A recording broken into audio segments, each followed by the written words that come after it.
Thought I might as well document this. I'm just replacing thermostats. Two of the thermostats have gone faulty on the stove, so the voltage was 0, so I've checked that. So isolation is a must. Isolate, remove the breaker if needed. And this is for dual elements that has stuffed itself after 19 years. So I got a replacement here. It's the same code. So this is the 110, I think, the code number on this, and this swap the wires like for like. And I'll do a test later on.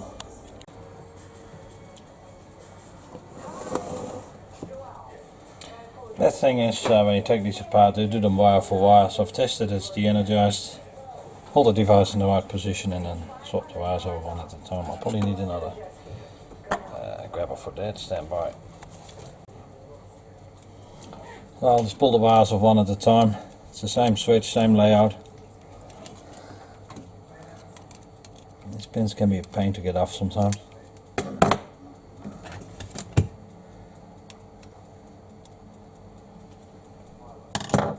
The key is not to hurt yourself or stab yourself as a screwdriver. That one. Same switch, same position. Come back in the same sequence more or less. Pilot light. Neutral.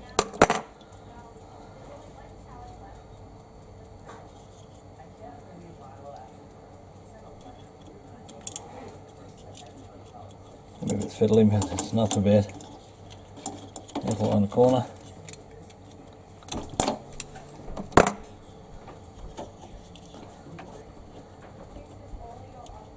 And do them one at a time. Can't go on top and bottom.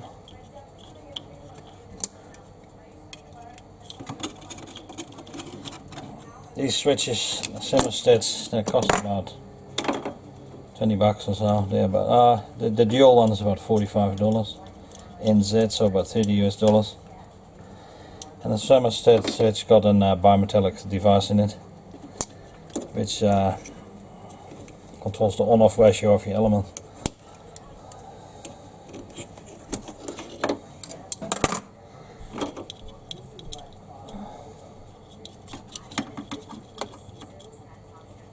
Okay, we got the device on here.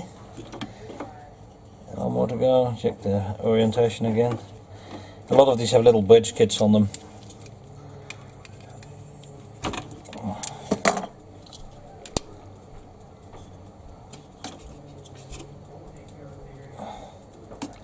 So this is the dual one, so this is that one. Goes back in, there's usually a keyed slot in here. There's a key here which slides with one of these holes, so it means if you operate the switch it doesn't move. Good thing is, practice to be in is put a date on it, so I put 31/8/19. Give a bit of an idea how long it's going to live for. Good practice, the same as light bulbs and stuff, put a date on it. Okay, turn the camera off for you for a second. Okay, this is the one. I flipped the device open. There's an M14 nut goes on there. Like your brand new nut here I'm going to put on here, so stand by. Okay, got it secured. Clean it up and then the knobbly goes on there, and that should hopefully work. And the other one was faulty. I need to check with the boss. It's a wise idea to put a cross on it straight away, so you know it's a faulty one, so you don't actively by accident swap it over with a good one. Double work. We're going to analyze the device at some stage. And that's the other element which is faulty here. These knobs I've repaired already a few times because these plastic stems tend to break off. But cable tie around it and some heavy duty builder's glue. All that stuff is designed to not last a time. The thing is about 20 years old nearly. Get this rubber grommet out and we can get the socket in here. And I'll spin that one. Stuff shouldn't be too tight. It is coming out. Now we're going to replace this one, that's faulty as well. And interesting, they had the discoloration here. I thought first that one was a faulty one. The other one's probably on the way out. That's still working. That's the new one. It's the existing one still. So I'll take this thermostat. I'll do the same. Swap them one over one. And that's also the MP 101E Robert Shaw. That's a replacement thermostat for that, they're about 25 bucks. Okay, so we're gonna do the bottom one. Orientate yourself to the device and we'll do the same procedure. Pull the plugs off, the clips.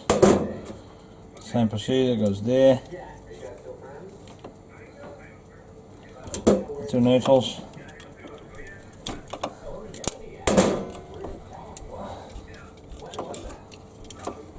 It is important you get the clips on the right terminals, because if you put them wrong the thing won't work or it could blow up. We do an MLR test on the faulty device, see what's in there. Yeah, kitchen duties have to be done sometimes. The right one goes at the bottom. Hope I'm still on the screen. Yes, I am.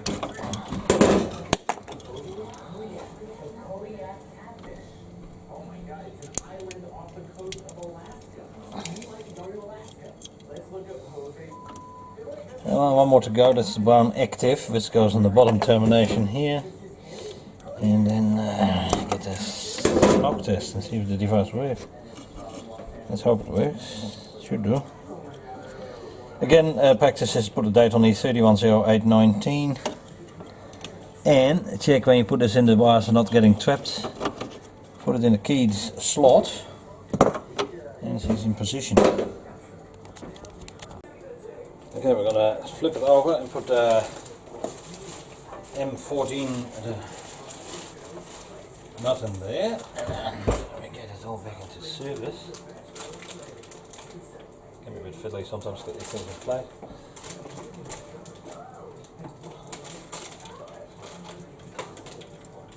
Go and grab your thing. Now we get the device here. Let's put it back in. Device Q into Rectax C. 15 because the other nut was different.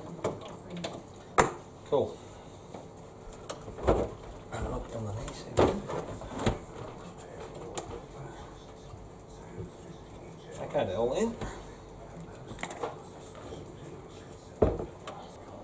Okay, I got the blanking plate back on, and this is the schematic of the device.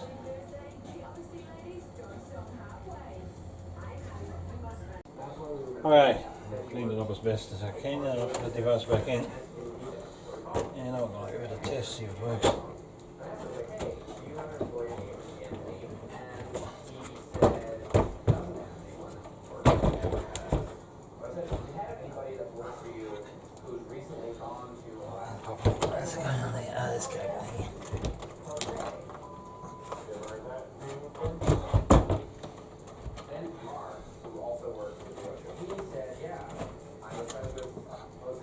Go.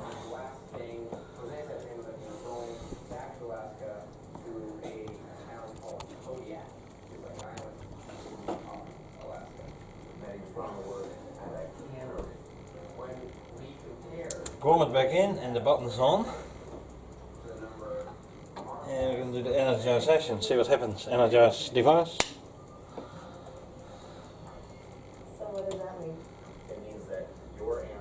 It's heating up, that's good. No settings, so the thermostat works. And that one needs to be tested, so that was dual elements.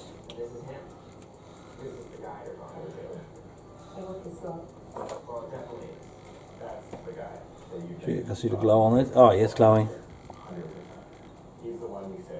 I'll zoom that out a bit, and then we do the glow test.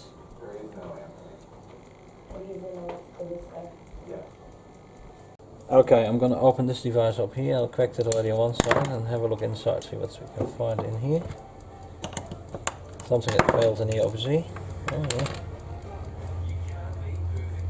It's pretty discolored here. Not sure we get a good eye on this with the camera.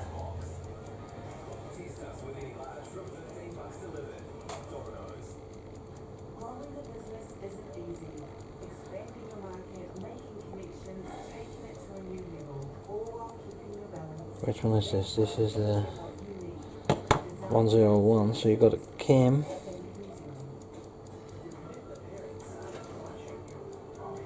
Oh yeah. You get like this cam, that's the adjusting